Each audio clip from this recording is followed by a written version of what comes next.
Iya bentar bang. Bang Slamet, itu Bang Faruk udah balas DM abang ya bang tuh ya? Udah balas DM abang ya? Karena memang itulah bang Iqra, buku Iqra dan juga Mukennah bang. Bang Faruk, kita santai dulu, mau kenalan dulu saya. Abang itu sebenarnya kalau Marga, Iya. adik saya Panjaitan. Tahu nggak? Iya. Kalau Panjaitan. masih Marga? Iya. Oh iya, iya para abang lah. Kalau Tahu Panjaitan nggak marah. si Ani dengan Panjaitan? Tanya Iya. dulu. Si Panjaitan dari Tuh. gua kan.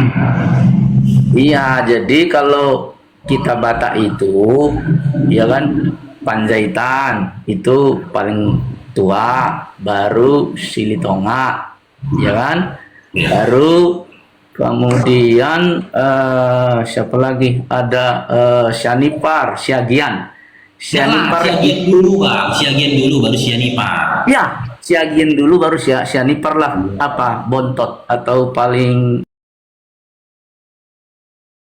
apa namanya itu? Siapuda paling kecil. Iya paling kecil gitu. Nanti aja waktunya dulu bang. Ini sebentar dulu. Kita dulu kenalan dulu. Bang, bang. Kita matiin dulu waktunya ya. Nggak usah waktu dulu. Nanti aja waktunya.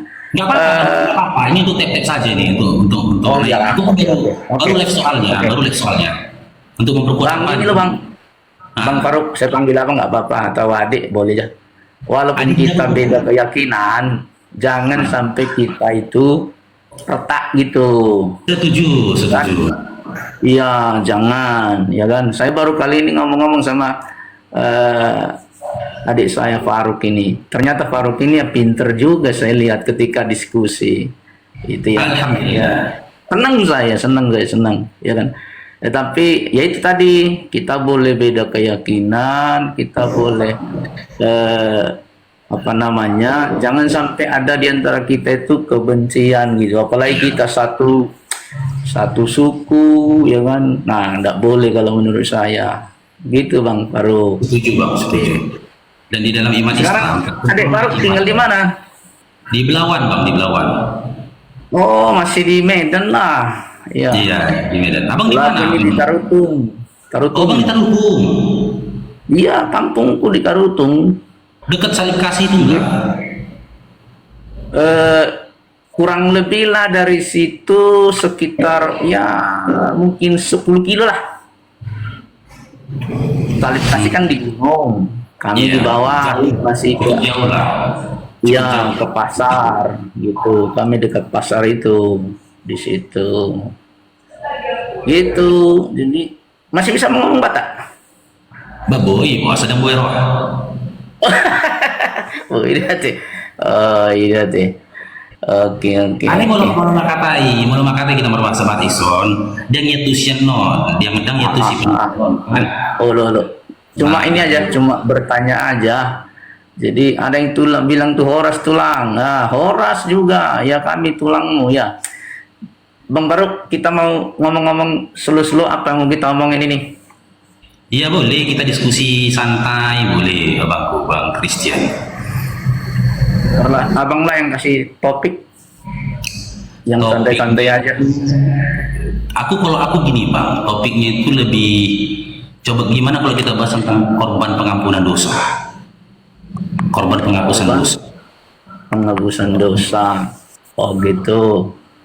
Tapi ya nih bang, kita gimana kalau versi Kristen sama versi Islam gitu? Iya memang versi Islam apa ya? Versi Kristen. Ya, boleh. Ya. Iya. Bang Faruk dulu bukan Abang narasi. dulu duluan atau saya dulu duluan? Abang dulu Karena lah. temanya dariku, nanti aku dulu bukan narasinya bang ya. Kenapa pertanyaan ini muncul, ya kan? Oke, silakan abang dulu. Abang tua, Oke. adikku. Ya, oke. Bentar bang ya. Silakan. Oke. Bismillahirrahmanirrahim. Assalamualaikum warahmatullahi wabarakatuh. Alhamdulillahirabbil alamin wassalatu wassalamu ala asrafil anbiya'i wal mursalin wa ala alihi washabihi rasulillah ya jama'in. Amma ba'du. Alhamdulillah, hari ini Bang Faru ya, sebenarnya PK yang nggak sengaja nih Bang ya. Ya Bang Christian ya, kita nggak sengaja nih ya, sebelum ini kita janjian kita Iya, ya. betul, nggak sengaja kita. Ya. Sebelum ini kami jadi janjian ya. Kadarullah, hari ini Bang Faru ketemu sama Bang Christian Panjaitan dan kami berdiskusi melalui PK-PK di sini. Waalaikumsalam semua saudaraku.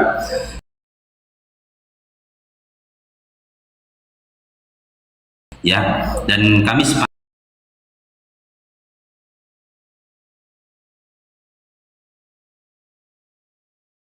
tema yang kami angkat itu korban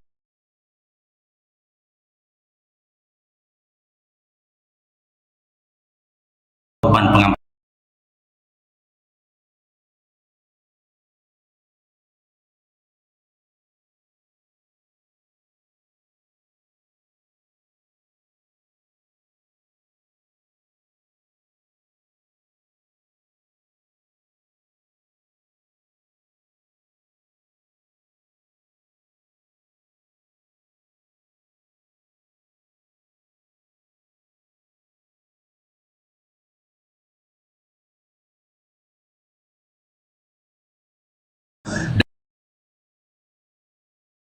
Dan itu adalah bagian dari syariatnya atau aturannya dari zamannya Nabi Musa alaihissalam, tertulis di dalam surah perjanjian lama. Dan sekarang yang mau Bang bahas ke dalam perjanjian baru. Sementara di dalam perjanjian baru, teman-teman kita, saudara-saudara kita dari Kristen ini mengimani bahwasanya Yesus sendirilah yang menjadi korban pengampunan dosa atau penebusan dosa. Jadi ada empat opsi nih ya. Ya, ada 4 materi ya yang menjadi korban pengampunan dosa. Yang pertama tadi kita bahas tentang kotoran kering manusia. Yang kedua, kotoran sapi. Yang ketiga, domba. Sementara dalam perjanjian baru, Yesus itu sendiri. Jadi waktu Bang Faru masih di Kristen, Bang Faru berpikir seakan-akan ya Yesus ini disetarakan dengan kotoran kering manusia, kotoran sapi, domba. Yesus kan ada 4 opsi ini jadi korban pengampunan dosa di dalam iman Kristen. Di luar dari situ tidak ada. Jadi hari ini Bang Farouk minta Bang Christian ya menanggapi ya, apakah pantas Yesus seakan-akan ini Abang biasa seakan-akan disetarakan dengan kotoran kering manusia, kotoran sapi dan juga domba. Karena Yesus sendiri bagian dari korban penghapusan dosa dan penebusan dosa. Silakan ditanggapi ya Bang Christian. Makasih adikku. Dek, tadi aku terlambat mendengarnya. Yang pertama skill berapa tadi, Dek? Yang pertama itu Yeskiel 4 12 15. Yeskiel 4 ayat 12 sampai dengan 15 Abang. Oke. Kalau nggak salah Bang Farouk. Pelan-pelan aja kita ya, pelan-pelan ya. Oke, saya buka dulu. Siap. Tapi kalau waktunya kurang dilanjut dengan maksudnya setelah abang adikku nanti yang gantiannya. Saya buka dulu Yeskiel biar bagaimanapun kau adikku soalnya. Yeskiel 4. Siap, bagus ya. Sorry Bang, Dek, sabar dulu lah. Yeskiel 4. Apa nih? Nanti kalau ada apa-apa ya, terima kasih Pak.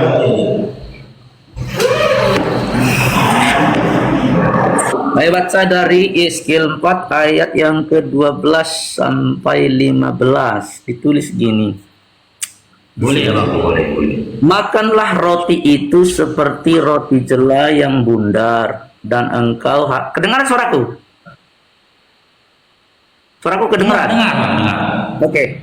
Dan engkau harus membakarnya di atas kotoran manusia yang sudah kering di hadapan mereka. 13. Selanjutnya Tuhan berfirman, aku akan membuang orang Israel ke tengah-tengah bangsa-bangsa, dan demikianlah mereka akan memakan rotinya najis di sana. Maka ku jawab, aduh Tuhan Allah, sesungguhnya aku tak pernah dinajiskan dari masa mudaku sampai sekarang, tak pernah ku makan bangkai atau sisa mangsa binatang buas. Lagi pula tak pernah masuk ke mulutku ini daging yang sudah basi. Ayat 15. Lalu firman-Nya kepadaku, lihat kalau begitu aku mengizinkan engkau makan kotoran lembu ganti kotoran manusia dan bakarlah rotimu di atasnya. Oke, ini dekku, menurut aku ini tidak bicara tentang pengampunan dosa, ya, tapi ini adalah bagaimana bangsa Israel itu, ya kan, berbicara apa sih yang mereka harus makan gitu pada waktu itu. Saya baca yang mulai dari ayat di atas ya supaya nggak putus dia, mulai 9. Selanjutnya ambillah gandum. Nggak apa-apa bang, lanjutkan ke keluarannya bang, ke keluarannya 29, keluaran 29:14-nya. Dilanjutkan ke keluaran 29:14-nya bang. Coba. Oke. Ya, kalau yang tadi ya, walaupun adik dosa menurutku enggak, ya kayak sekarang keluaran 29. Waalaikumsalam. Keluaran 29.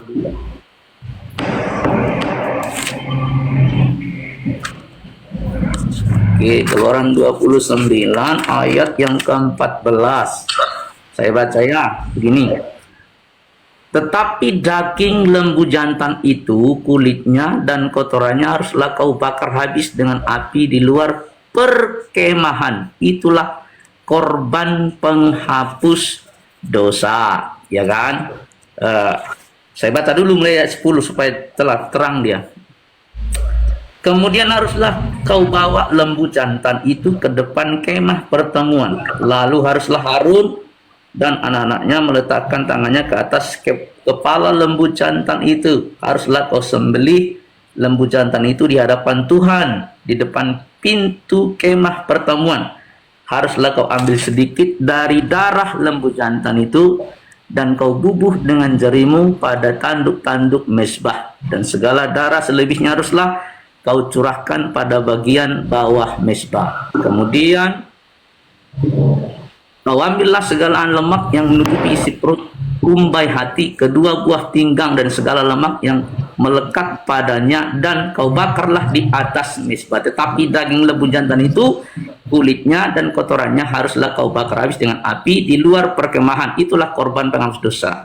Bang, dekku, sebenarnya penekanannya di sini bukan di kotorannya, tetapi di lembunya. Cuma supaya korban itu semua sempurna, dibakar semua termasuk kotorannya. Jadi menurut pemahaman saya, yang jadi korban itu lembunya gitu. Tapi kalau Bang Faruk punya tafsir yang seperti itu ya yang namanya juga tapi gini Bang, kalau aku nggak salah ya itu bagian dari sapi itu kan disembelih dulu Bang, dipotong ya kan. Betul. Baru dicingcangi kan gitu, dikeluarin si tubuhnya, karena ada yang dibakar di bawah misbah, di atas misbah, dan di luar perkemahan kan gitu kan Bangku. Ya, memang benar dibilang abang ini bahwasanya tidak serta-merta mutlak kotoran sapi yang jadi korban pengampunan dosa. Tapi jika tanpa kotoran sapi itu, maka korban pengampunan dosa itu tidak sempurna. Harus ada kotoran sapinya, karena tertulis di situ, dan kotoran sapi harus kamu bakar di luar perkemahan. Jika kotoran sapi tidak ada, maka korban pengampunan dosa itu tidak sempurna. Begitu kan abangku? ya itulah makanya tadi penekananku ada pada lembunya. Tapi kalau adik Faruk bilang sama kotorannya, ya silakan, namanya juga pemikiran, kan tidak bisa saya paksa. Di surat itu memang sama kotorannya Bangku, sama kotorannya. Iya betul. Aku betul tadi bilang tidak kotorannya, tidak serta merta mutlak kotorannya, gitu loh. Tetapi ya kan aku bilang tadi, daging sapinya, lemaknya, dan kotorannya itu yang dibakar di luar perkemahan. Sementara bagian dalamnya itu dibakar di bawah misbah kan gitu. Tapi yang di dari kalimat itu, dari ayat itu, aku pahami gini. Kalau tanpa kotoran sapi itu ikut dibakar, maka korban pengampunan dosanya itu tidak sempurna. Jadi kotoran sapi ikut serta, ini bang yang aku bilang, ikut serta dalam korban pengampunan dosa. Selanjutnya di dalam 2 Tarawik 29 ayat 21, di situ pun dikatakan bahwasanya sapi dan juga domba juga bagian ya dari korban pengampunan dosa atau untuk suatu korban penghapusan dosa.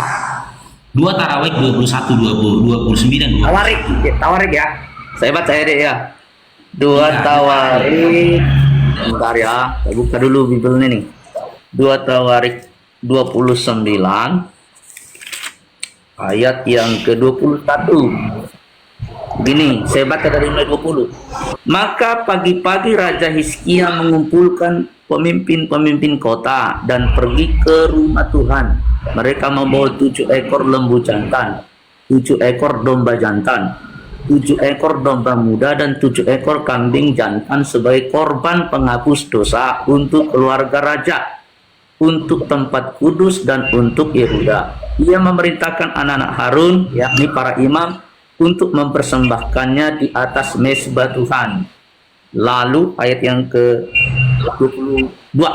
Lalu mereka menyembelih lembu-lembu itu, para imam menerima darahnya dan menyiramkannya pada mezbah. Kemudian mereka menyembelih domba-domba jantan dan menyiramkan darahnya pada mezbah. Sesudah itu mereka menyembelih domba-domba muda dan menyiramkan darahnya pada mezbah. Nah, ini juga menurut pemahamanku yang menjadi titik atau entry pointnya adalah tetap di korbannya, domba dan darahnya gitu ya. Jadi darah domba itu dia penekananku ya. Kalau Bang Dek Faruk bisa memahami yang lain ya tidak saya paksa gitu. Lembu juga kan, lembu juga ditawarik itu dikatakan lembu juga kan, lembu ya, lembu korban ya, betul, lembu ya, lembu. Iya, lembu. Terus di perjanjian baru semuanya berubah dengan kematian Yesus di atas kayu salib menjadi korban penghapusan dosa atau penebusan dosa. Setuju kan Bang? Benar nggak Bang? Setuju. Ya. Oke. Yang jadi pertanyaan, seakan-akan dari ayat-ayat yang kita sampaikan tadi di perjanjian baru, Yesus disetarakan dengan semua media yang kita katakan tadi Bang. Jadi aku menganggap itu sebuah penghinaan Bang. Jika Yesus itu adalah Tuhan atau sesembahan, masa Tuhan itu disetarakan dengan domba, disetarakan dengan sapi, disetarakan juga dengan kotoran sapi? Bukankah itu sebuah penghinaan dan juga hujatan terhadap Yesus, Bangku? Ya, ini deh. Jadi sebenarnya bukan disetarakan. Kan ini ya saya baca di dalam Ibrani ya, supaya Dek Faruk punya ya namanya pengetahuan ya bertambah. Ibrani pasal yang ya kan, bentar buka Ibrani ya. Ibrani pasal 10 ya kan. Ibrani pasal 10 itu 25. Semua aja saya 25 bukan Bang. Saya baca aja untuk ayat 25 boleh, tapi gini, saya baca dari ayat 1 aja dulu, nggak apa-apa, supaya jelas. Di dalam ayat 25 Bang kan? Iya Bang, Ibrani 10:25 Bang, bukan? Gimana Bang? Ibrani 10:25 bukan? Ya nanti ke situ, tapi ayat 1 dulu. Ibrani 10 ayat 1 Ibrani dulu, apa ini? nanti sampai 25. Ibrani 10 ayat 1. Gimana? Oke, dari ayat 1 dulu kita boleh. Ya, oke. Ayat 1 ya. Nih Bang, ini Dek Faruk. Di dalam hukum Taurat hanya terdapat bayangan saja dari keselamatan yang akan datang, dan bukan hakikat dari keselamatan itu sendiri. Karena itu dengan korban yang sama yang setiap tahun harus dipersembahkan hukum Taurat tidak mungkin menyempurnakan mereka yang datang mengambil bagian di dalamnya. Sebab jika hal itu mungkin, pasti tidak mempersembahkan korban lagi. Sebab mereka yang melakukan ibadah itu tidak sadar lagi akan dosa setelah disucikan sekali untuk selama-lamanya. Tetapi justru oleh korban-korban itu setiap tahun orang diperingatkan adanya dosa. Sebab tidak mungkin darah lembu jantan atau darah domba jantan menghapus dosa. Karena itu ketika yaitu Yesus masuk ke dunia, ia berkata, korban dan persembahan tidak engkau kehendaki, tapi engkau telah menyediakan tubuh bagiku. Kepala korban bakaran dan korban penghapus dosa engkau tidak berkenan. Lalu aku berkata, sungguh aku datang, dalam gulungan kitab ada yang tertulis tentang aku untuk melakukan kehendakmu ya Allahku. Ayat 8. Di atas ia berkata, korban persembahan dan korban bakaran dan korban penghapus dosa tidak kau kehendaki dan tidak berkenan kepadanya, meskipun dipersembahkan menurut hukum Taurat. Dan kemudian katanya, sungguh aku datang untuk melakukan kehendakmu. Yang pertama ia hapuskan supaya menegakkan yang kedua. Dan karena kehendakmu ini telah menguduskan satu kali untuk selama-lamanya oleh persembahan tubuh Yesus Kristus. Jadi ini deh, korban itu tadi itu adalah bayangan dari penebusan. Tapi digenapilah di dalam Yesus Kristus yang Dek Faruk tadi sudah sampaikan. Gitu pemahamanku gitu, seperti itu. Berarti kan jadi benar kan, bukan, Bang? Berarti benar kan? Iya, berarti benar kan? Jadi hewan sembelihan yang jadi korban pengampunan dosa dalam perjanjian lama itu digantikan dengan Yesus dalam perjanjian baru. Gitu kan, Bang? ya Iya. betul, Yang jadi digantikan.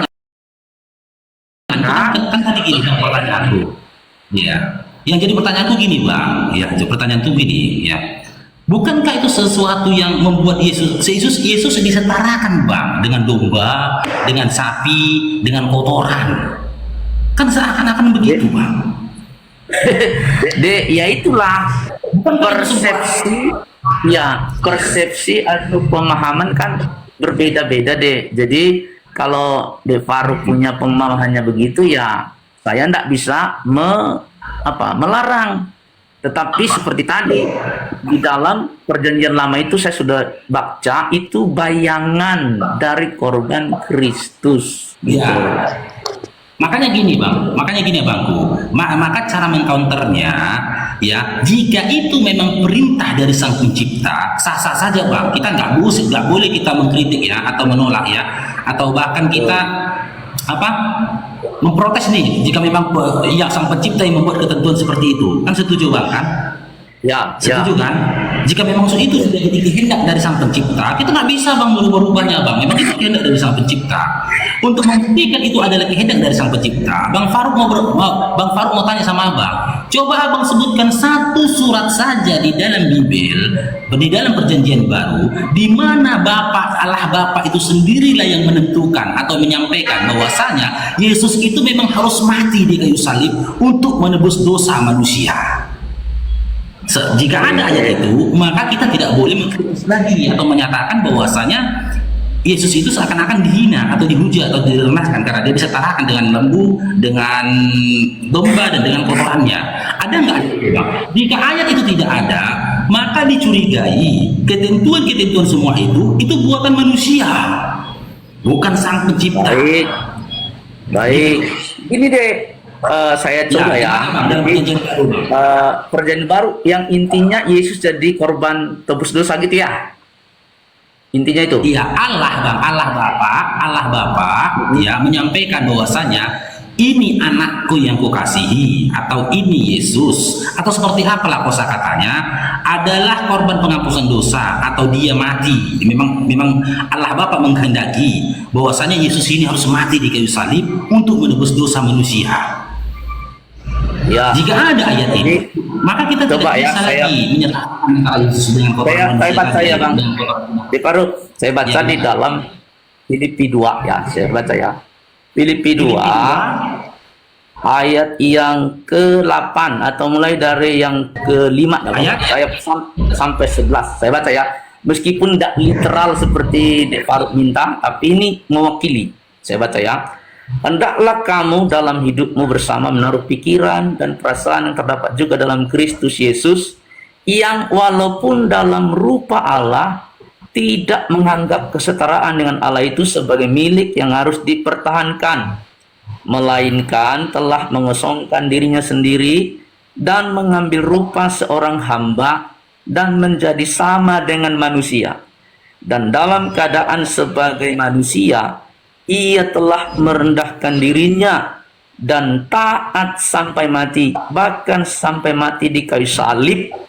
Itulah sebabnya Allah sangat meninggikan dia dan mengaruniakan kepadanya nama di atas segala nama, supaya dalam nama Yesus bertekuk lutut segala yang ada di langit dan yang ada di atas bumi dan yang ada di bawah bumi, dan segala lidah mengakui Yesus Kristus adalah Tuhan bagi kemuliaan Allah Bapa. Ini memang nggak literal persis, tetapi Yesus itu jadi korban yang mati di kayu salib gitu. Kalau untuk mencari ayat yang persis, saya butuh waktu karena nggak persiapan. Ya nanti ku cari ayat yang lebih tepat gitu ya. Tapi ini menurut hemat saya sudah bisa mewakili bahwa Yesus itu memang mati di salib. Ya. Ada lagi nih Bang Faru di Efesus 1:7. Filipi ini dulu Bang, Filipi ini dulu kita bahas Bang. Filipi 2 ayat 6-nya Bang. Filipi 2 ayat 6-nya ya. Berdasarkan Filipi 2 ayat 6-nya ini, Bang, maka akan muncul jadi pertanyaan Bang. Kan Allah di sini dikatakan ya, yang walaupun dalam rupa Allah tidak menganggap kesetaraan dengan Allah itu sebagai milik yang harus dipertahankan, melainkan telah mengosongkan dirinya sendiri dan mengambil rupa seorang hamba dan menjadi sama dengan manusia, kan gitu Bang, sampai ayat 7-nya. Yang jadi pertanyaan di ketentuan di dalam Filipi 2 ini ya, Yesus yang mati di kayu salib atau Allah yang mati di kayu salib Bang? Yesus. Tapi Allah di ayat 6-nya dikatakan Bang, walaupun dalam rupa Allah tidak menganggap kesetaraan dengan Allah itu miliknya yang dipertahankan, melainkan telah mengosongkan dirinya dan mengambil rupa seorang hamba. Rupa seorang hamba ini siapa Bang? Bukankah Yesus? Iya, Yesus. Betul. Yesus. Berarti Allah ya mengambil rupa menjadi seorang hamba. Allah mengambil rupa menjadi hamba kan Bang? Allah mengambil rupa menjadi Yesus kan Bang? Ya. Iya, berarti mati di salib siapa Bang? Yesus atau Allah? Yesus. Tapi ayat 6-nya Allah telah mengambil rupa menjadi Yesus nih Bang. Hamba tadi di situ kan apa bilang Yesus. Ya kan? Berarti Allah ini telah menjadi Yesus nih. Terus Yesus disalibkan. Baru ini saya jelasin dulu sedikit supaya alurnya jelas ya. Kan di dalam Yohanes 1 itu ayat 1 ya kan, logos itu firman itu Allah. Lalu di ayat 14 firman itu menjadi daging.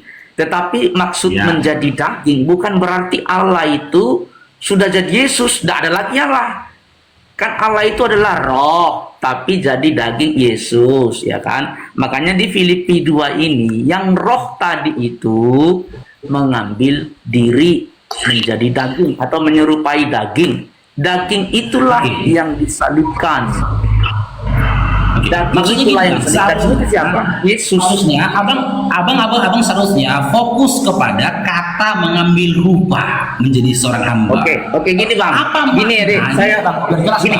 Apa makna dengan kata mengambil rupa menjadi manusia, menjadi seorang hamba? Apakah Allah itu menjadi seorang hamba? Atau ada persepsi lain atau pandangan lain atau pemahaman lain soal tentang mengambil rupa menjadi seorang hamba? Seperti apa Allah itu mengambil rupa menjadi seorang hamba? Apakah dia menjadi daging? Atau apakah roh Allah itu ada di dalam daging manusia yang berupa seorang hamba ini? Atau seperti apa Bang? Silakan Bang. Oke ya, sabar ya. Gini, untuk membuktikan ini saya harus baca bahasa Greek, Alkitab bahasa asli ya. Jadi kalau enggak ketemu nanti sulit kita ketemu. Jadi harus bahasa asli nih, nggak bisa bahasa biasa.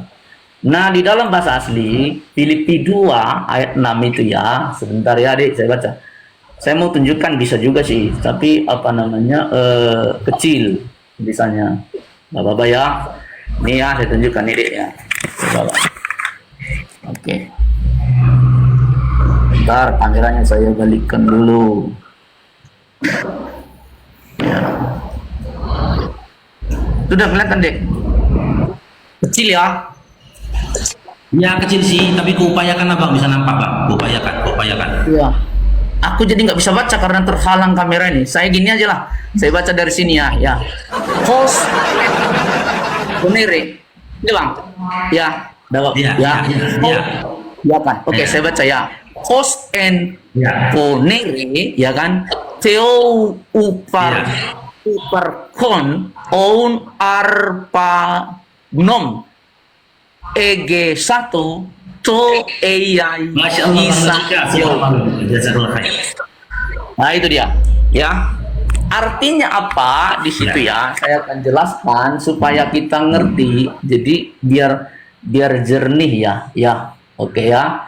Jadi mengambil Siap. rupa itu, bentar saya jelasin dulu, ya kan? Filipi 2:6, benar ya tadi ya, 6 ya, mengambil rupa ya.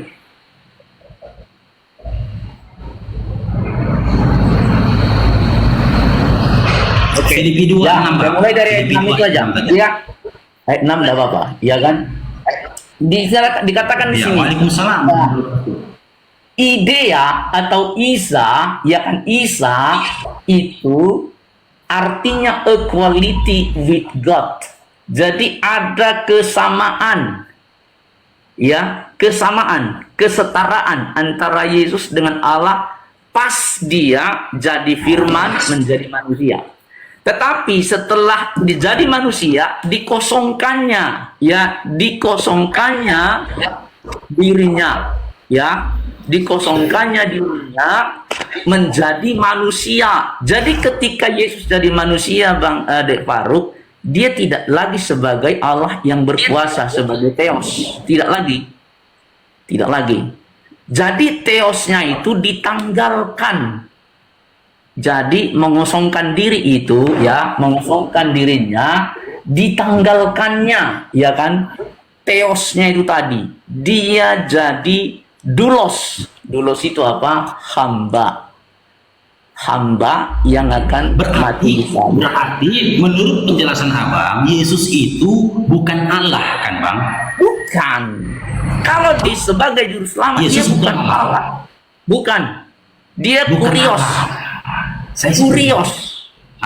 dia utus Allah itu Theos, saya kan tadi dia bukan. Ya. Ya, Oke, tadi saya sudah Yesus itu bukan Allah kan Bang? bukan Ya, Yesus Theos, bukan Allah kan, bukan Bang? Theos, tapi kurios. Berarti yang mati di kayu salib, yang menjadi korban penebusan dosa adalah darah manusia, bukan darah Allah. Bukan. Yesus, darah Yesus. Darah Ya, manusia, darah Yesus yang manusia kan Bang? ya. Oke, maka jadi muncul pertanyaan lagi Bang, kenapa umat Kristen itu menyembah Yesus Bang, bukan menyembah kepada Allah Bapa Bang? Dek, itulah pemahaman yang keliru dari teman-teman Muslim. Saya ini pribadi ya, saya nggak ngomong orang. Saya tidak pernah nyembah Yesus sebagai manusia, tapi yang saya sembah adalah roh yang menyertai Yesus yang namanya Ruach Elohim, yang adalah Allah itu sendiri, yang firman, yang logos tadi itu yang kusembah. Mungkin Dek Faruk sering mendengar penjelasan yang disembah oleh orang Kristen itu manusia. Mungkin ada penjelasan, saya nggak menyalahkan itu ya. Yesus yang disembah Iya, mereka, Yesus. Yesus. Ya, maksudnya Yesus disembah sebagai manusia, dijadikan Tuhan gitu kan. Tapi kalau saya punya konsep pemahaman, yang kusembah adalah roh yang menyertai Yesus, Ruach Elohim, with him. Nah, itu yang kusembah. Makanya sekarang di dalam Yohanes 4 ayat 23 dijelaskan Allah itu roh. Barang siapa menyembah dia, menyembah dalam roh dan kebenaran. Oke. Artinya di sini saya pribadi tidak pernah menyembah Yesus sebagai manusia itu sebagai Tuhan, enggak. Tapi yang kusembah adalah Ruach Elohim yang menyertai Yesus, yang tadi firman itu, itulah yang kusembah. Kenapa saya katakan demikian? Sekarang Yesus sudah tidak ada, tetap saya masih menyembah Yesus. Yesus sudah naik ke surga, saya tetap menyembah Yesus. Itulah jadi bukti konkret. Bang, tapi abang tadi udah jelaskan Bang, Yesus itu bukan Allah. Kenapa Bang tetap menyembah Yesus Bangku? Rohnya, ruah. Jadi ruah yang menyertainya itu. Kan ketika Allah yang adalah firman itu kan ruah, ya kan? Maka jadi daging, ruahnya tetap ada. Bukan berarti ruahnya jadi hilang, bukan. Begitu. Maka itulah ini, konsepnya. Bang, Saya siapa yang mengatakan atau menyatakan di dalam diri Yesus itu ada roh Allah? Siapa yang pernah melihat roh Allah di dalam diri Yesus itu Bang? Siapa Bang? kan tadi sudah saya sebutkan. Allah itu roh enggak? Aku tanya dulu. Tidak ada, Bang. Allah itu roh Penjelasan apa abang bukan? tadi, penjelasan abang tadi tidak mengarah kepada di situ Bang. Abang kan mengatakan, abang sembah Yesus itu karena di dalam diri Yesus itu ada roh Allah, gitu kan bang? Iya, roh yang menyertainya. Iya. Iya. Yang jadi pertanyaan, siapa yang pernah melihat di dalam diri Yesus itu ada roh Allah? Roh itu nggak kegiatan, Dek. Namanya Iya, roh itu mana itu dia bang, keren bang. Roh itu tidak terlihat. Nah, iya. Itu roh itu tidak terlihat. Tapi kenapa abangku berani menyatakan di dalam diri Yesus itu ada roh Allah? Aku belum Itu masih di luar tadi. konteks. Aku di luar konteks pembahasan tentang roh Allah itu adalah roh ya. Aku tidak membahas tentang itu. Hanya saja kita membahas tentang roh ini tadi. Bagaimana abang bisa meyakini di dalam diri Yesus itu ada roh? Sementara tidak satu ayat pun di dalam Bible di mana orang-orang pada zaman itu, bahkan Maria sendiri tidak pernah bersaksi melihat roh Allah di dalam diri Yesus. Dek, itulah tadi pemahaman yang tidak matching, ya kan? Saya sudah sebutkan tadi dalam Yohanes pasal 1, Dek, itu jelas Allah itu kan, mana ada Allah manusia? Allah itu kan roh. Yohanes 1:1 kan, pada mulanya adalah firman. Saya buka ya. Ini yang jadi salah pemahaman nih, ya. Pada mulanya adalah firman. Firman itu bersama-sama dengan Allah, dan firman itu adalah Allah. Ini roh, ini sifatnya ini. Ini roh, bukan daging. Bang, Ya, terus di dalam Yohanes ia pada mulanya bersama-sama, dengar dulu. Ia pada mulanya bersama dengan Allah. Segala sesuatu dijadikan tanpa dia, dan tidak ada sesuatu pun yang telah jadi, dan segala telah dijadikan. Gimana? Bang, di dalam Yohanes 1 ayat 1 belum ada penjelasan tentang roh Allah, Bang. Belum ada penjelasan, tapi Bang. Itu masih penjelasan tentang Allah. Yang kutanya Betul. tadi, iman Kristen ini kan meyakini Yesus itu menjadi sesembahan karena di dalam diri Yesus itu ada roh Allah. Ya kan? Maka muncul pertanyaan, siapa manusia yang pernah melihat di dalam diri Yesus itu ada roh Allah? Bahkan aku udah baca di perjanjian baru, Bang. Bahkan Maria sendiri yang wanita melahirkan dia tak pernah bersaksi ataupun berstatement di dalam diri anak yang kulahirkan ini ada roh Allah. Tidak ada, Bang. Jadi berdasarkan Iya, apa kalian Dek. mengatakan di dalam diri Yesus itu ada Dek. roh Allah? Makanya saya bilang tadi, ya kan, Allah itu kan roh. Roh yang firman itu kan roh dia. Tapi di ayat 14, roh itu yang firman itu menjadi daging. Tapi bukan berarti setelah menjadi daging, Allah itu jadi nggak ada. Bang, apakah firman itu roh atau firman itu Allah?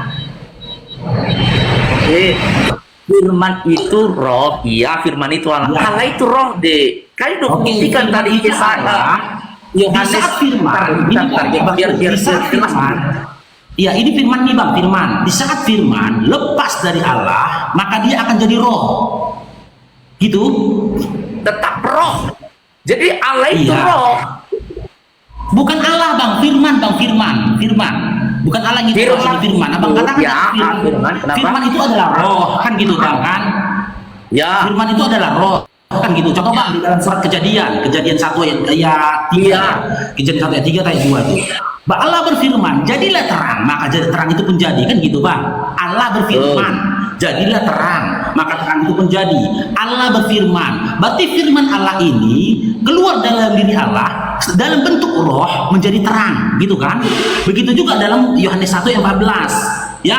Jadi firman menjadi manusia, berarti roh ini menjadi manusia yang abang yakini ada di dalam diri Yesus, kan gitu kan abangku?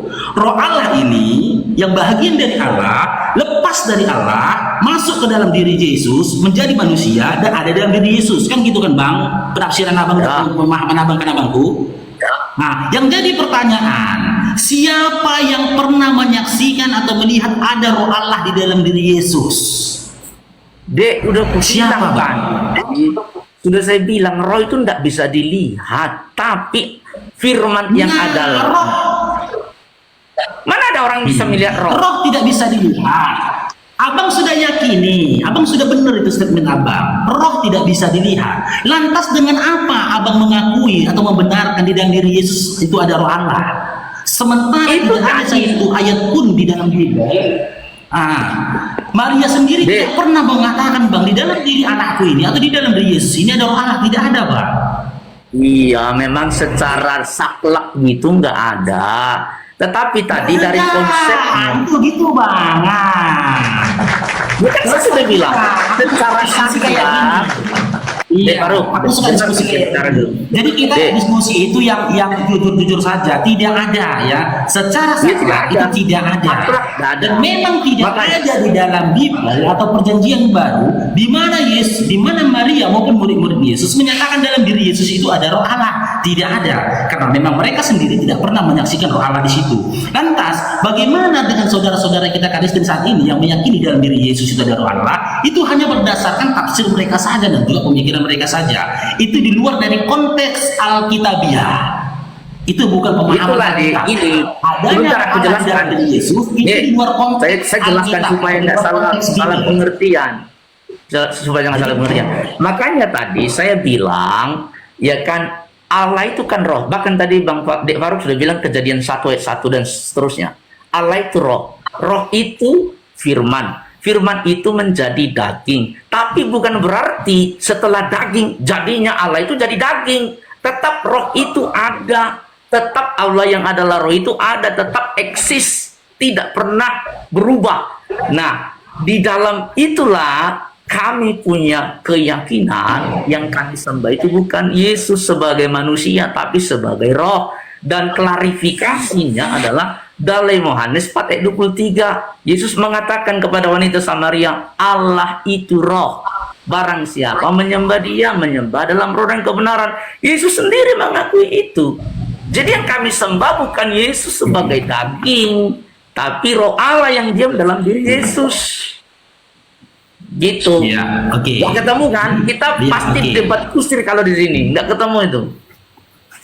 Pas karena konsep enggak berbeda. diskusi. Bang Faruk harus kasih aplaus ya. Bang Faruk akui, Bang Christian ini diskusi dia jujur. Ya, dia sudah mengakui. Itu sudah jadi poin pentingnya itu, Bang. Abang sudah mengakui bahwasanya di dalam diri Yesus, pemahaman tentang atau keimanan tentang di dalam diri Yesus ada Roh Allah itu di luar konteks Alkitabiah. Karena memang di dalam Alkitab atau di dalam Bible, khusus Perjanjian Baru, tidak pernah ada satu saksi pun atau satu statement pun atau satu ayat firman Tuhan pun yang mengatakan di dalam diri Yesus itu ada roh berdiri, berdiam roh Allah. Jadi itu berdasarkan pemahaman mereka sendiri atau berdasarkan keimanan mereka. Itu sah-sah saja, Bang. Jika itu bagian dari keimanan kalian, itu sah-sah saja. Cuman di sini diskusi kita ini, Bang Faruk harapkan menjadikan edukasi, teman-teman Kristen itu memahami memang keimanan atau pengetahuan tentang di dalam diri Yesus itu ada roh Allah, itu di luar pemahaman Alkitab.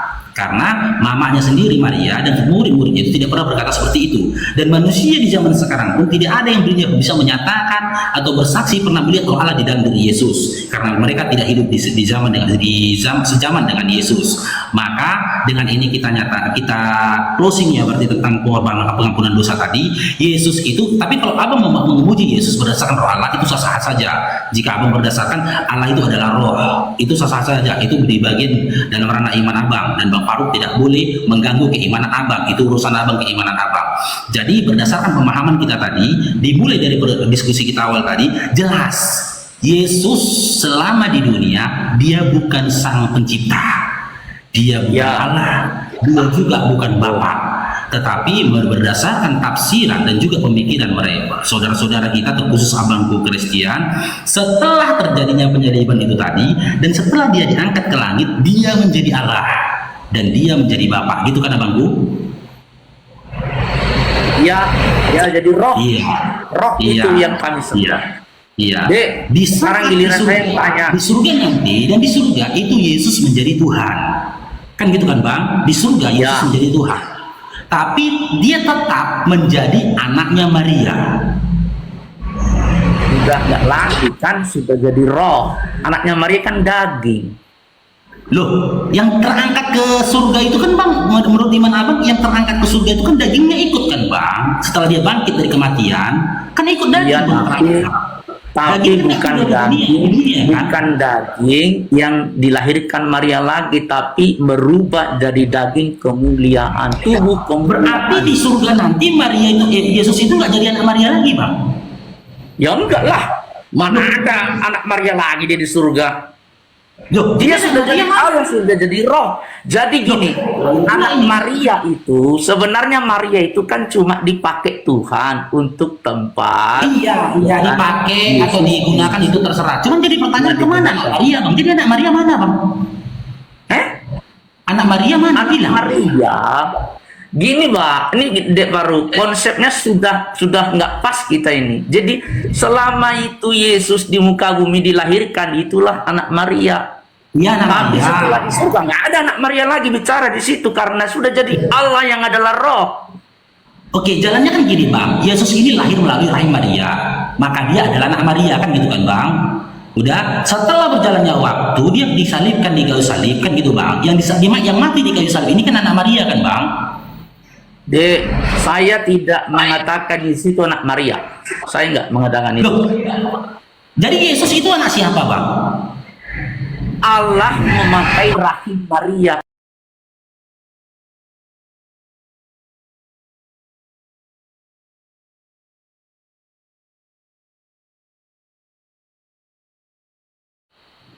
Loh, Jadi gini, bang, kalau anaknya Maria, yang logika saja. dengarkan dulu. Ini biar konsepnya lurus. Kalau anaknya Maria, Enggak, bang. Sebenarnya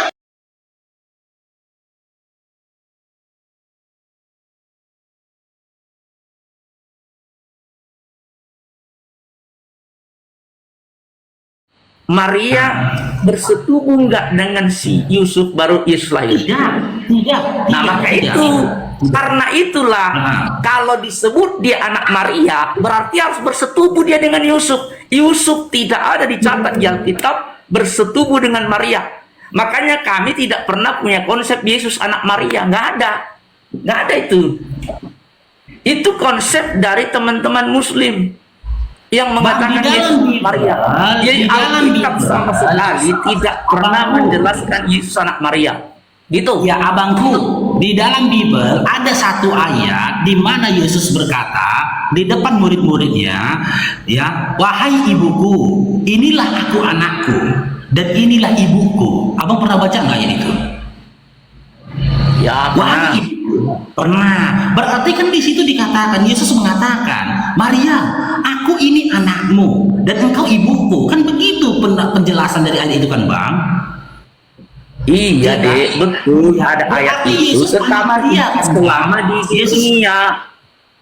Iya, kita bahas di dunia dulu nih, Bang. Waktu Yesus lahir dari rahim Maria, berarti Yesus anak Maria kan, Bang?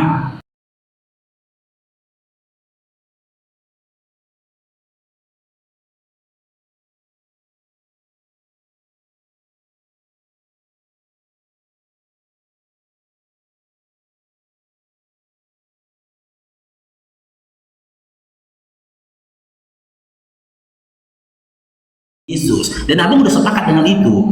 Cuman yang tadi kita diskusi kita sudah kondusif ini bang. Tiba-tiba abang tidak mengakui Yesus itu anak Maria.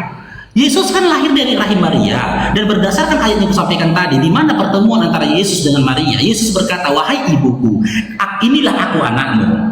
Wah, dan ini adalah ibuku, dikata dia di depan murid-murid dia. Yesus ini kan lahir dari rahim Maria. Berarti Yesus kan anak Maria kan, Bang? Iya, saya sudah akui selama mati di kayu salib. Yang mati di kayu salib itu adalah Yesus anaknya Maria kan, Bang?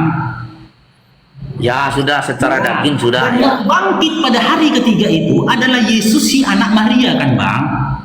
Ya sudah, kenapa? Ya, yang terangkat ke langit atau ke surga itu adalah Yesus anaknya Maria kan, Bang? Ya sudah.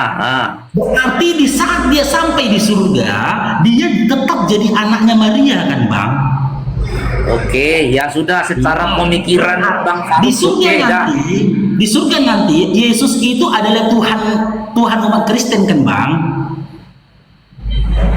Itulah saya bilang di surga berarti Maria ini mamanya Tuhan. Loh.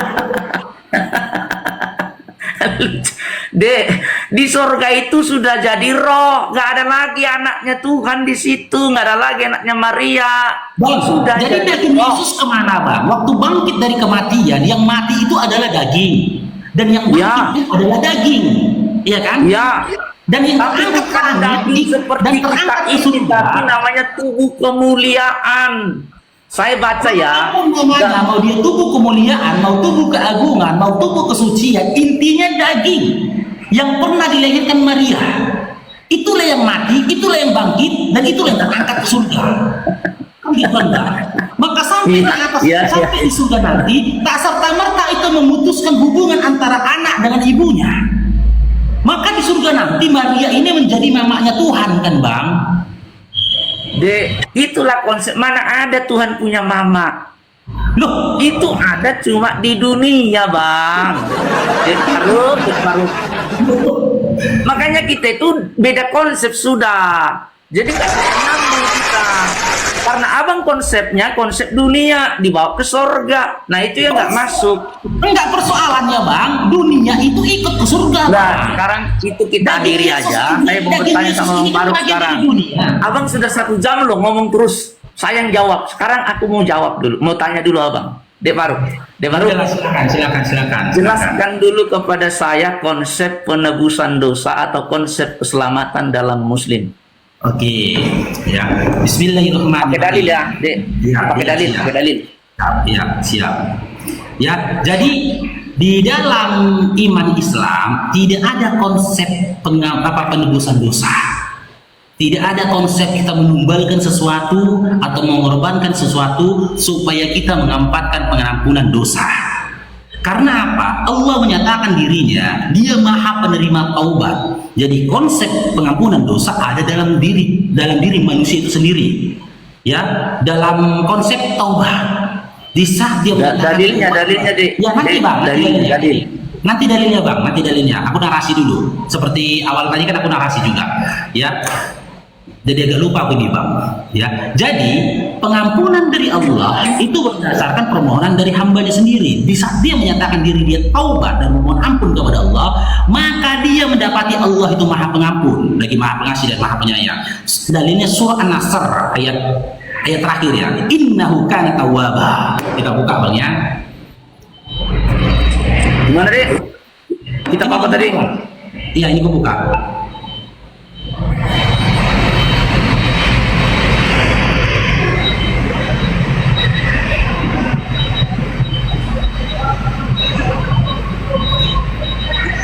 Ya baca aja Bang, surah An-Nasr.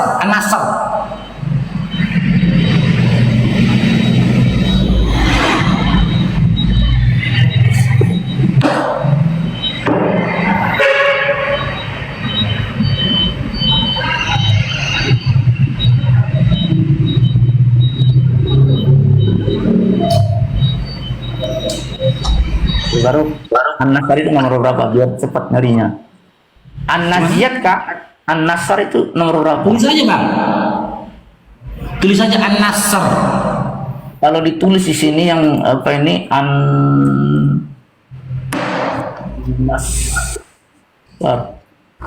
Kalau yang itu enggak keluar dia yang apa namanya itu yang punya Kemenak itu enggak keluar dia kalau diketik An-Nasr. Nomornya berapa itu? Bentar ya.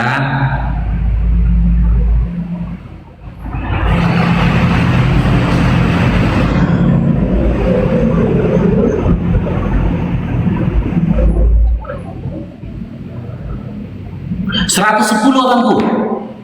110. Oke, ayatnya berapa? Ayat terakhir. 3 ayat aja gitu. Oh ya 3 ayat aja ya. Oke. Ditulis segini. Oke, baca dulu. Bertasbihlah. Ya, ayat 3 ya. Baca dulu Bang, Arabnya Bang, baca dulu ya. Bismillahirrahmanirrahim. Ya.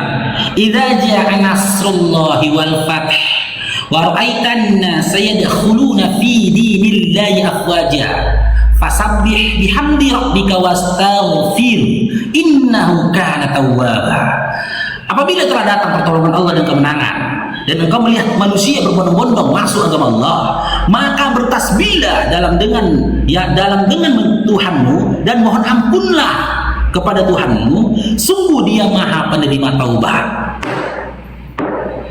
Jadi jangankan dia Islam dari lahir dia melakukan perbuatan dosa, Orang yang dari kafir saja seperti Bang Farouk, ya, seperti dikatakan di dalam ayat 2 tadi, ya, dan engkau melihat manusia berbondong-bondong memasuki agama Allah, masuk agama Allah, maka bertasbihlah dalam nama Tuhanmu dan mohonlah ampun kepadanya, sungguh Dia Maha Penerima Taubat. Jadi konsep pengampunan dosa di dalam Islam tak harus mengorbankan sesuatu, tak harus menumpahkan darah siapapun, tak harus mengorbankan binatang apapun, apalagi mengorbankan manusia atau menumpahkan darah manusia. Konsep pengampunan dosa di dalam Islam berdasarkan ayat 3 tadi, maka bertasbihlah dengan nama Tuhanmu dan mohonlah ampunan kepadanya, sungguh Dia Maha Penerima Taubat. Jadi bagaimana cara umat Islam itu memohon ampun kepada Allah? Dengan mengakui dosanya. Astaghfirullahaladzim, berucap astaghfar, yang diiringi penyesalan dalam dirinya atas dosa yang dilakukannya, maka berdasarkan surah An-Nasr tadi, Allah menerima taubatnya, Allah mengampuninya. Begitu sederhananya konsep pengampunan dosa di dalam Islam. Allah tak perlu turun menjadi manusia di atas bumi ini hanya untuk mengampuni dosa manusia, tetapi seiring di saat manusia itu sendiri mengakui dosa-dosanya di hadapan Allah, mengakui dosa-dosanya kepada Allah melalui doa-doanya, dan dia memperbanyak istighfarnya. Pengakuan dosanya itu dengan Bang Farouk, saya tidak bertele-tele, ya. Coba tunjukkan satu ayat, ya. Tunjukkan satu ayat dalam Quran bahwa orang Muslim itu sudah masuk surga. Itu yang pertama. Lalu ayat yang kedua, pertanyaan kedua, tunjukkan deh kepada saya bahwa Rasulullah SAW. Bang, aku kena pelanggaran, Bang. Kena pelanggaran aku, Bang. Oh, nggak bisa begitu. Kenapa pelanggaran? Kena pelanggaran aku nih, Bang. Kenapa kena pelanggaran? Nggak tahu, ada yang lapor ini, Bang. Ini live akan berakhir dalam 4 menit 35 detik. Kami telah mendeteksi adanya ketidakaktifan selama live Anda saat ini. Selesaikan verifikasi untuk melanjutkan live Anda saat ini. Apa yang harus kulakukan ini? Ini layarnya udah hitam semua. Ulang dari awal. Iya, layarnya udah hitam. Aku nggak bisa menekan apapun. Aku udah pasrah, disuruh pasrah ini sama TikTok ini. Dalam tempo 4 menit, ini live-nya selesai. Apa yang bisa kulakukan ini? Apa bikin apa ini? Coba teman-teman, apa yang dibikin ini? Karena ini ada tulisan di sini. Muat di sini juga hitam juga. Apa? Di sini juga hitam juga. Layarku di situ hitam, Bang. Iya, hitam. Iya. Kita berdua tidak kelihatan. Layar abang hitam enggak? Hitam juga sama. Enggak, abang dapat pelanggaran enggak itu? Kena pelanggaran enggak di situ dikatakan? Cuma ditulis gini, live akan berakhir dalam 3.238 detik, gitu aja tulisannya. Terus ada apa ini, verifikasi untuk melanjutkan itu, ada apa? Ada match, disuruh paskan gitu. Sudah saya paskan. Nah, bisa lagi nih, udah bisa. Sudah bisa ya, nih, sudah. Ya, apa Bang bikin bisa? Ada tadi saya geser, ada apa semacam logo tadi, geser ke sini. Jadi ada 2 logo, satu putih, satu hitam. Saya geser yang putih itu ke hitam itu tadi, baru bisa terbuka lagi. Loh, coba tes ya. Udah bisa. Sudah deh, udah bisa. Oke. Udah. Pertanyaanku lanjutan. Tunjukkan saya dalil dalam Quran Muslim atau orang Islam itu pasti masuk surga. Yang kedua, tunjukkan ayatnya bahwa Rasulullah Sallallahu Alaihi Wasallam sudah masuk surga. Kalau kami Yesus itu sudah masuk surga. Henok terangkat ke surga. Ya, Elia terangkat ke surga. Sekarang coba buktikan kepada saya bahwa Muslim. Tunggu dulu. Kalau abang mau bertanya, ini Bangku. Kalau abang mau bertanya, silakan bertanya. Tapi jangan abang buat perbandingan dengan diri abang. Karena statement abang mengatakan Yesus itu sudah masuk surga, sudah sampai ke surga. Bang Farouk bisa mengatakan itu. Tidak ada satu ayat pun di dalam Bible dikatakan Yesus naik ke surga. Uranus itu bukan surga, Bang. Nanti saya tunjukkan. Nanti saya tunjukkan. Uranus itu langit, bukan surga, Bang. Nanti saya tunjukkan. Ya, nanti saya tunjukkan. Jawab dulu pertanyaan saya. Oke, ini kita buka Jawab dulu. di surah An-Nisa ayat 124 coba ya. Nisa 124. Bentar, Bang, bentar.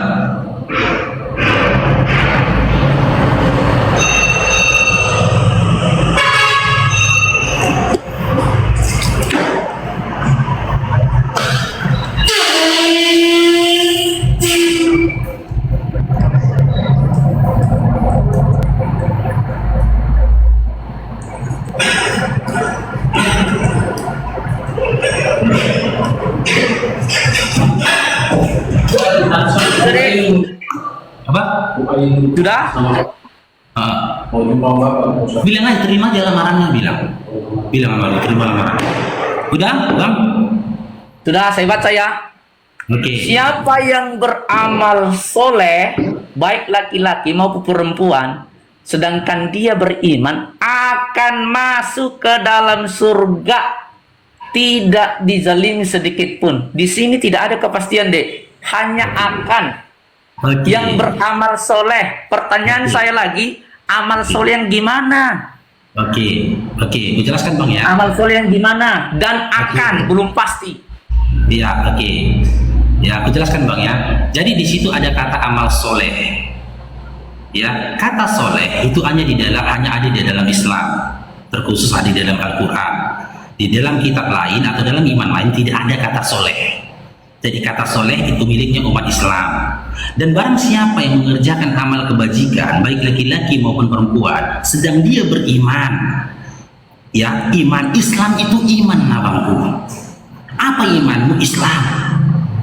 Maka surah An-Nisa ini menyatakan bahwasanya umat Islam itu pasti masuk surga. Dalilnya apa lagi kami pasti masuk surga? Nama iman kami itu adalah Islam. Islam itu memiliki arti selamat. Dari sebutan iman kami saja, kami sudah dipastikan selamat. Islam itu artinya selamat. Ya, baik laki-laki maupun perempuan baik laki-laki maupun perempuan sedang dia beriman. Beriman itu Islam, Bang. Tidak ada iman di luar Islam. Maka mereka itu akan masuk ke dalam surga. Ya, memang akan masuk lah, Bang. Untuk masuk dalam surga mati dulu, Bang.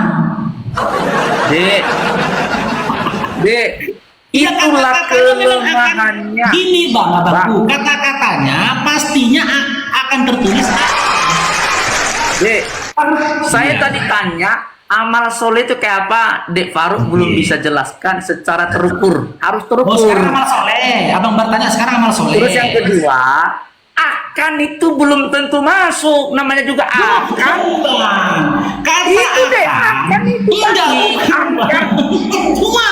Dek, itu tadi tafsir. Kalau abang bilang pasti, Dek Faruk, dengarkan saya. Contoh gini, Bang. Contoh gini, Bang. Contoh gini. Kita bermain dalam konteks kata ya.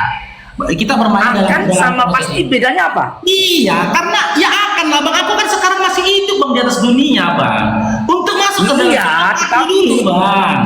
Kalau kami di kitab suci, Dek Faruk mesti tahu di Alkitab itu nggak ada akan, karena begitu besar kasih Allah akan dunia ini sehingga Ia mengaruniakan anak yang tunggal supaya setiap orang yang percaya tidak binasa, bahkan beroleh hidup yang kekal. Nggak ada akan. Iya. Nggak ada Tapi akan. kalau kita bahas itu Yesus aja pun mati, Bang. Berarti ayatnya salah. Dek, Elia itu tidak mati, terangkat ke surga. Henok terangkat ke surga. Nabi Idris juga, Bang, dalam keimanan kami, Bang. Tapi bukan mana ayatnya? Coba buktikan dulu Nabi Idris naik ke surga di Quran. Oke, kita fokus ke An-Nisa aja, Bang. An-Nisa 124 ini. Analoginya gini, Bang. Saat ku katakan, Abang telepon, Faruk, kamu di mana? Aku akan ke Jakarta, Bang. Berarti kan aku bakal ke Jakarta kan, Bang? Bukan aku tidak ke Jakarta. Beda, Dek. Bisa aja saya di tengah jalan tertabrak gak nyampe ke Jakarta. Kan bisa aja. Nah, Bisa itu aja lari, terjadi Bang. pendapat di luar, Bang. Makanya itu tafsir. Iya, Gak pasti. itu kan konotasi kata jika kita menggunakan bahasa manusia. Tapi di sini kan Allah yang berkata begitu, Bang. Allah yang menyampaikan kami akan ke surga. Gitu loh. akan masuk ke dalam surga. Ya pasti Oke, kata pertanyaan akan, kedua. Bang. Tadi Kalau adik belum masuk ke jawab. dalam surga nggak? Gini bang, sabar dulu bang. Kalau kata-katanya masuk ke dalam surga, maka akan jadi sebuah pertanyaan, Quran ini nggak benar. Kenapa? Bagaimana kami masuk ke surga? Kami aja masih di dunia. Jadi untuk mencapai surga itu ada step by stepnya bang. Step awal supaya masuk ke dalam surga itu harus mati dulu. Yesus aja kan mati dulu bang kan? Kan Tapi mati. Henok nggak mati dah. Dek, Hah? Henok nggak mati terangkat ke surga. Berarti Yesus kalah sama Enok. Soal kalah atau tidak, ya kan Iya, sama-sama ke surga. Sama-sama ke surga.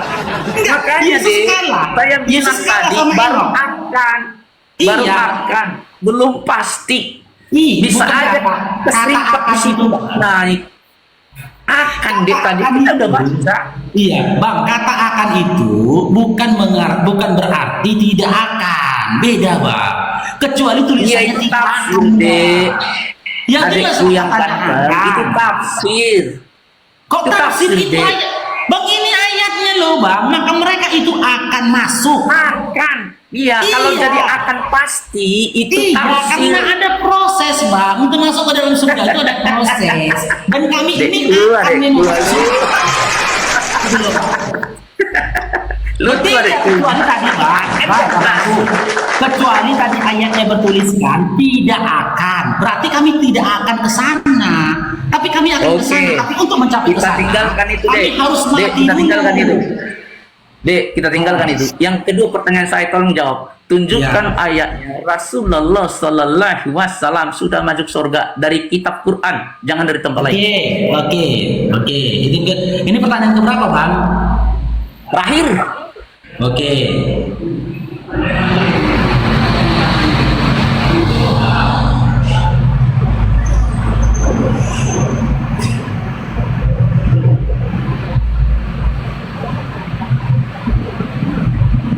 mana dek? Ya, bentar bang.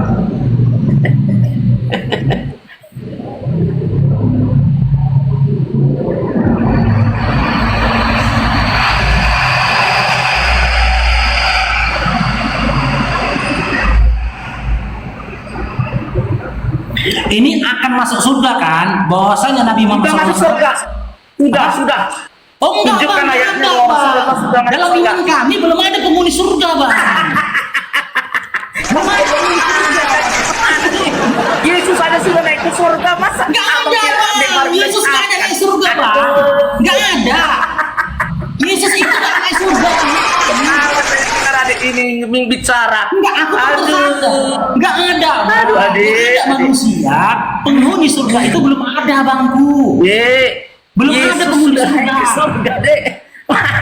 Saya tanya Rasulullah Sallallahu Alaihi Wasallam mana yang masuk surga? Adik bilang belum ada. Ya makanya nggak ada memang. Belum ada. Penghuni surga itu belum ada bang. Oke, Gimana, kasih Dik? satu ayat, satu Aduh. ayat di dalam Bible, Yesus itu udah masuk surga. Silakan bang. Oke, kita buka ya. Ya. Jawab dia baru ini. Aduh. Rusaknya iman dia. Silakan bang, fokus dulu bang. Cari ayatnya bang, fokus dulu bang. Faruk bernarasi dulu sembari menunggu ya. Jadi rusaknya Oke. iman kita itu begitu ya. Tidak ada satu makhluk pun saat ini di surga karena surga itu masih disegel. Surga masih disegel. Tidak ada Ya, manusia. saya buka ya. Kisah para Rasul pasal 1 ayat 11 ya. Oke, Dalam itu. bahasa Alkitab asli ya, dengarkan baik-baik. Kisah para Rasul 1 ya. Ayat yang ke-11.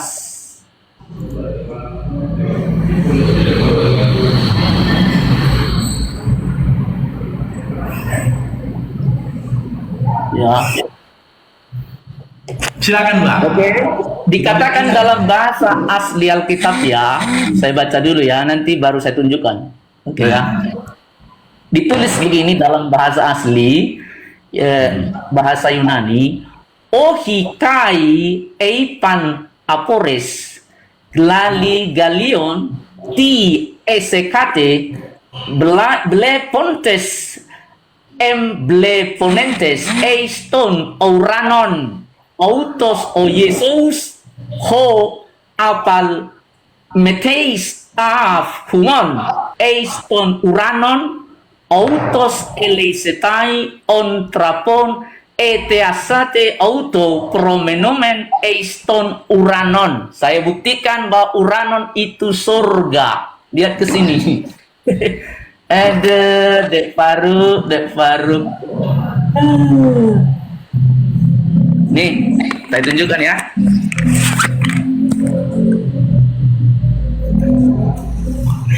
Lihat ini.